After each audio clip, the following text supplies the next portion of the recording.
클럽 버닝썬에서 벌어졌던 단순 폭행 사건이 마약 성폭행, 승리 성접대, 경찰관 유착 의혹 등으로 번지더니 급기야 정준영 성관계 몰카라는 엽기적인 사건으로까지 번지면서 블랙홀처럼 이슈의 중심이 되고 있습니다.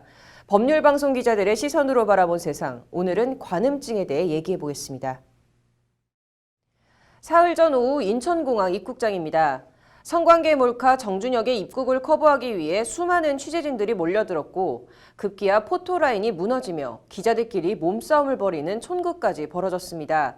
같은 날 대검 과거사 진상조사단 사무실이 꾸려진 서울 동부지검입니다.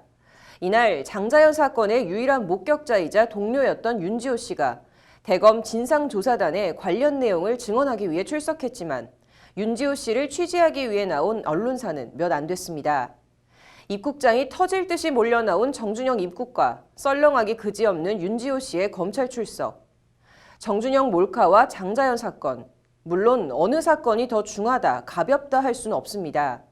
장자연 사건은 10년 전 사건이고 정준영 몰카는 바로 지금 벌어지고 있는 것이니만큼 정준영에 쏟아진 언론의 관심도 일견 이해할 수는 있습니다.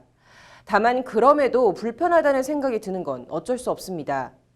여성들과의 성관계를 몰래 찍어서 그것을 단체 카톡방에서 공유하며 킥킬거린 화가 치미는 사건이지만 어쨌든 뜯어보면 정준영 몰카 사건은 본질적으론 정준영 개인의 엽기적 일탈 행위입니다.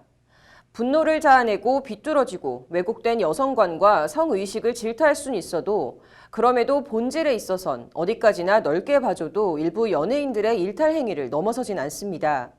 반면 장자연 사건은 성격과 의미가 다릅니다. 유력 언론사 사주 일가 등 힘세고 돈 있는 사람들에게 성상납을 강요받았다는 장자연 본인의 표현에 따르면 그들은 짐승이라는 유서를 남기고 스스로 목숨을 끊은 일종의 사회적 타살입니다.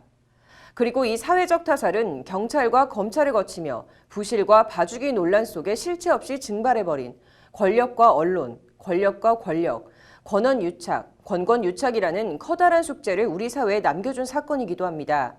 불편한 생각이 드는 건 이 지점입니다. 10년 전 장자연 사건 당시 장자연이라는 연예인의 죽음을 성적으로 또 선정적이고 관음적으로 소비해버렸던 언론이 이번엔 정준영 몰카라는 훨씬 더 맛있고 먹음직해 보이는 다른 먹이에 몰려들고 있는 것은 아닌지, 거기에 사회 전체가 그래서 동영상 여자 주인공이 누구래, 동영상 어디 구할 수 없냐는 식으로 관음 욕구를 좇아 하이에나처럼 달려들고 있는 건 아닌지 하는 불편함이 바로 그것입니다. 관련해서 검찰에서 증언을 하고 나온 다음 날 윤지호 씨는 자신의 SNS에 너무 속상하다. 언니 장자연 씨 사건만 올라오면 항상 이슈를 덮는 것 같다며 답답한 심정을 토로하기도 했습니다.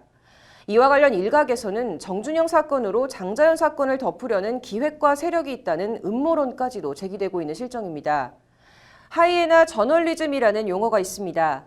사건이 터지면 하이에나처럼 우르르 달려들어 관음적, 선정적 보도를 하다 약발이 떨어지면 또 다른 먹이를 찾아 우르르 몰려가는 정준영 몰카 보도가 이 하이에나 저널리즘의 전형적 양태가 아니길 바라봅니다. 더불어 장자연 사건의 실체적 진실이 반드시 밝혀지길 기대합니다. 법률방송 취재 파일이었습니다.